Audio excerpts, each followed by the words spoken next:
Assalamualaikum warahmatullahi wabarakatuh. Alhamdulillahi rabbil alamin wa bihi nasta'in ala umurid dunya waddin. Assalatu wassalamu ala asrafil anbiya'i wal mursalin nabiyina Muhammadin wa ala alihi wa sahbihi ajma'in.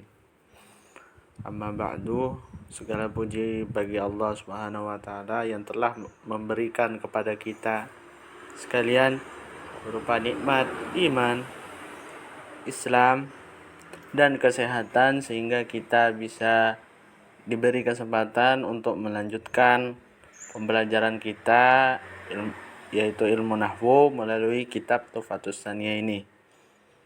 Salam dan salam semoga terlimpah curahkan kepada Nabi kita Nabi Muhammad SAW. Pada pertemuan yang lalu kita sudah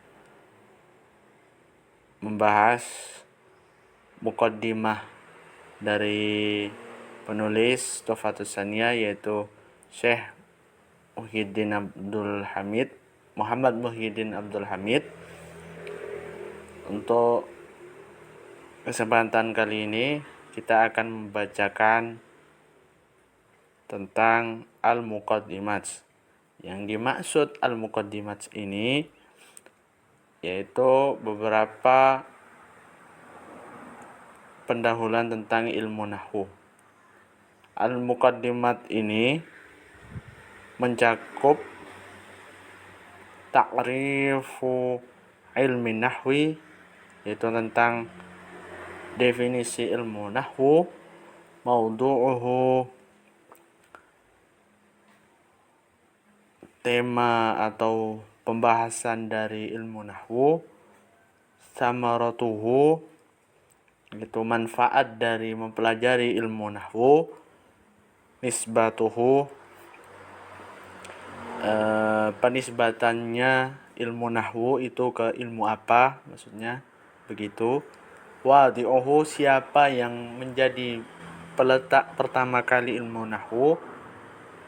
Kemudian yang terakhir, hukum syariat tentang ilmu nahwu, hukmu syari' fihi, hukum syariat tentang ilmu nahwu. Mari kita bahas satu persatu, yaitu kita mulai dari definisi ilmu nahwu, at-ta'rif. Saya bacakan dulu dari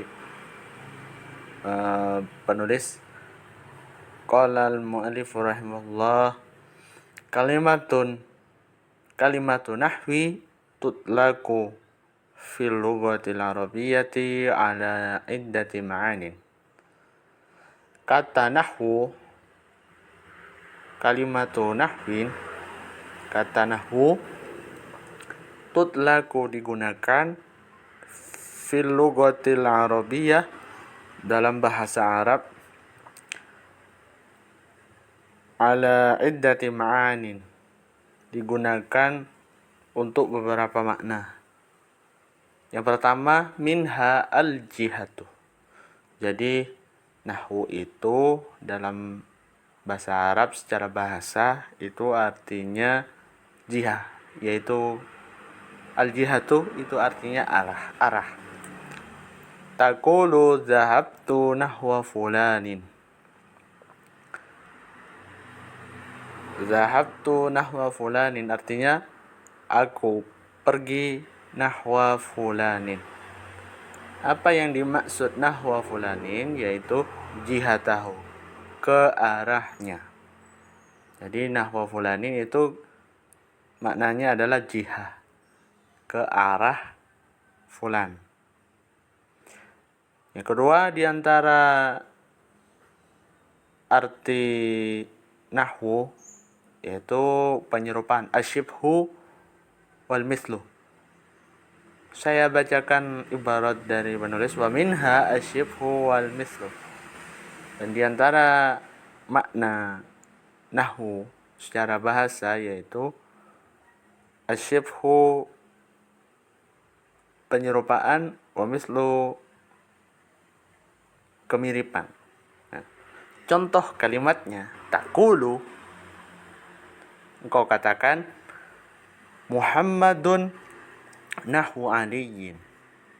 Apa artinya? Shibhuhu wa misluhu. Artinya Muhammad itu mirip Ali. Sudah paham ya? Jadi kata nahwu itu artinya salah satunya diantaranya al-jihah, itu artinya arah, asyibhu wal mislu, itu artinya kemiripan. Selanjutnya kita beralih ke nahwu secara istilah. An-nahwu fil istilah. Nahwu secara bahasa. Wa tudlaku kalimatu nahwin, dan kata nahwu digunakan juga fi istilahil ulama'i, dalam istilah ulama nahwu, alal ilmi bil qawaidi allati yu'rafu biha ahkamul kalimatil arabiyyati fi hali tarkibiha minal i'rabi wal bina'i wa ma yatba'u dhalika. Dalam istilah ulama nahwu, ilmu nahwu ini didefinisikan sebagai ilmu yang mempelajari beberapa kaidah yang dengannya bisa diketahui beberapa hukum-hukum akhiril kalimatil arabiyyah, beberapa hukum-hukum akhir kata bahasa Arab. Fi hali tarkibiha, dalam susunan kalimatnya, berupa i'rab, minal i'rabi, berupa i'rab, berupa perubahan, wal bina'i, dan berupa tetapnya keadaan satu kata. Wa ma yatba'u dhalika, dan apa yang mengikuti hal tersebut. Maksudnya dalam pembahasan nahwu itu tidak hanya membahas tentang al-i'rab dan bina saja. Apa saja selain i'rab dan bina, yaitu min masailit tangkiri wal ta'rifi, dari beberapa masalah tentang makrifat dan nakiroh. Tidak cuman belajar i'rab dan bina saja, materi nahwu juga mempelajari tentang beberapa masalah terkait apa itu isim nakiroh, apa itu isim makrifat, dan lain sebagainya. Selanjutnya al-maudu'. Temanya apa dalam ilmu nahwu itu, membahas tema apa. Maudu' wa maudu'u ilmi nahwi, tema dari ilmu nahwu itu adalah al-kalimatul arabiyyah, kata-kata bahasa Arab, beberapa kata bahasa Arab, min jihatil bahsi an ahwaliha al-mazkurah, dari sisi pembahasan tentang keadaannya yang telah disebutkan.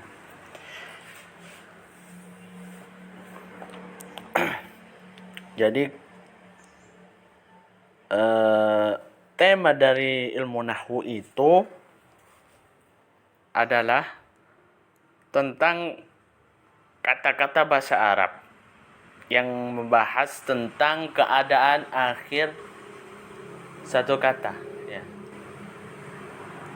Jadi intinya gini, ilmu nahwu itu digunakan untuk mempelajari tentang kedudukan kata itu bagaimana.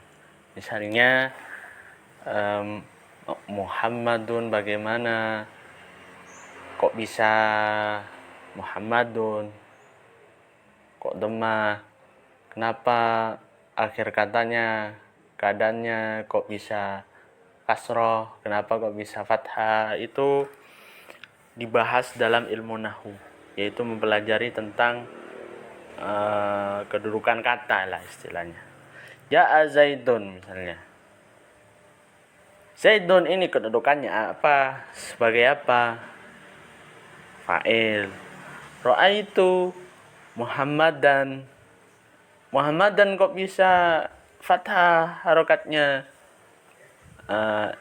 Itu kedudukannya adalah sebagai objek, yaitu maf'ul bih. Marartu bi Muhammadin, saya bertemu dengan Muhammad. Bi Muhammadin itu kok bisa kasroh? Muhammadin kok bisa kasroh itu? Karena itu jar, huruf jar yang membuat harokat akhirnya itu kasroh. Ya. Jadi intinya ilmu bahasa Arab itu ilmu nahwu itu membahas tentang kedudukan suatu kata, kedudukan keadaan akhir satu kata. Itu intinya. As-samaratu, yaitu manfaat dari belajar ilmu nahwu.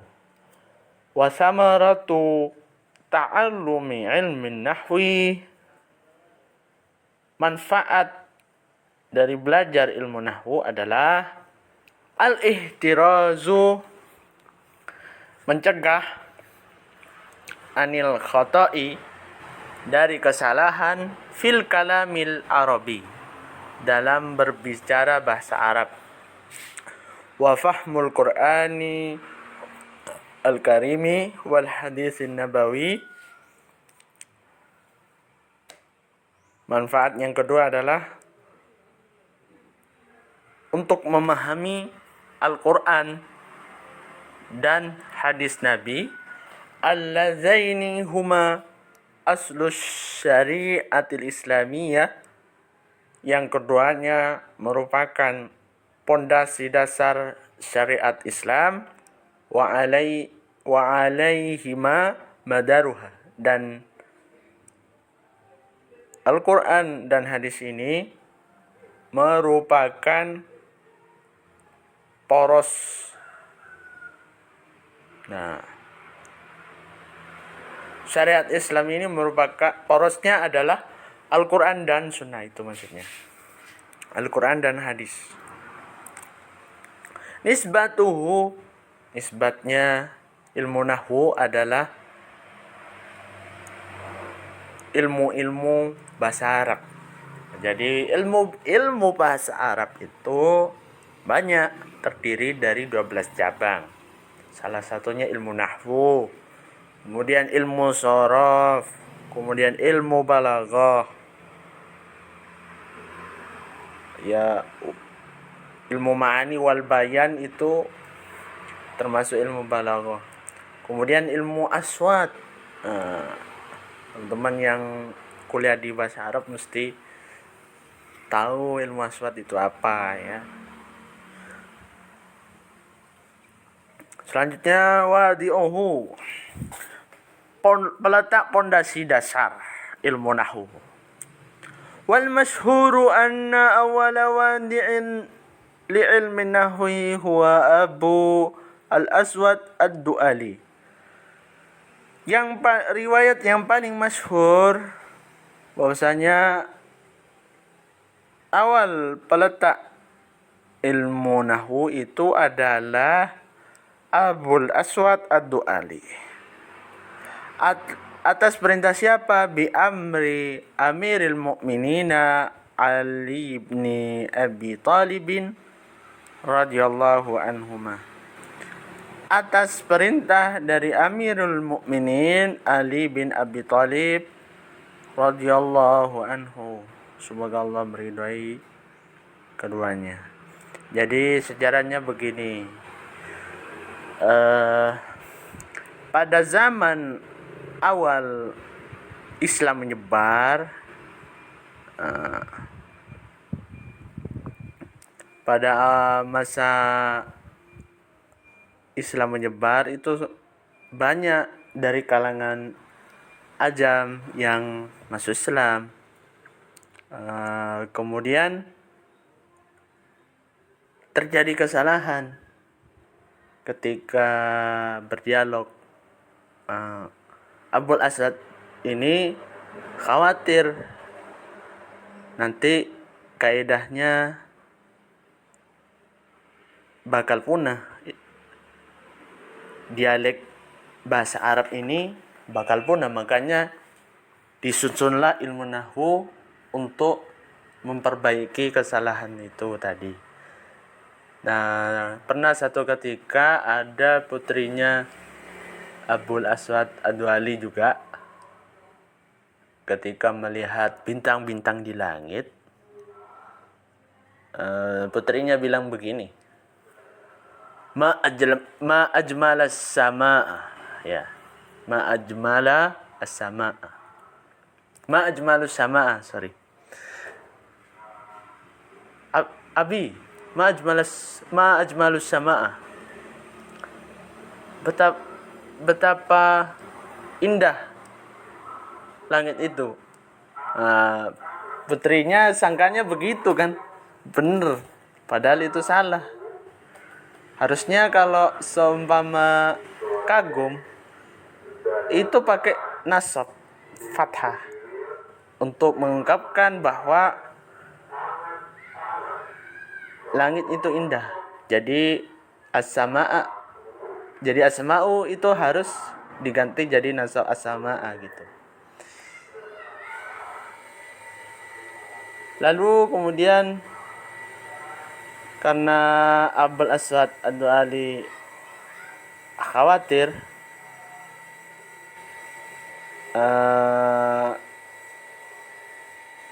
Abul Aswad itu langsung bilang ke anaknya, salah, bukan begitu cara ngungkapinnya. Harusnya kamu bilang ma ajmalas samaa, bukan ma ajmalus sama. Ma ajmalus sama itu artinya kamu tanya apa yang indah dari langit? Ya bintang-bintangnya, nujumuha. Tapi kalau kamu ingin mengungkapkan keindahan langit, maka kamu harus pakai ma ajmalas sama, harus pakai nasab. Nah, itulah pentingnya ilmu nahwu. Salah harokat, salah arti nanti. Begitu gunanya ilmu nahwu, agar tidak terjadi kesalahan harokat. Salah harokat bisa fatal akibatnya, bisa salah arti. Gitu. Oke, selanjutnya hukum syariat tentang ilmu nahwu. Apa hukum syariat dalam mencari ilmu nahwu? Saya bacakan, wa ta'allumuhu fardun min furudil kifayah. Mempelajari ilmu nahwu adalah kewajiban kifayah. Wajib kifayah. Apa wajib kifayah? Jadi di mana satu desa ada yang mempelajari ilmu nahwu, itu semuanya cukup. Semuanya tidak kena dosa. Namun ketika di satu desa tidak ada yang mempelajari ilmu nahwu, maka semuanya berdosa. Gitulah. Itu wajib kifayah.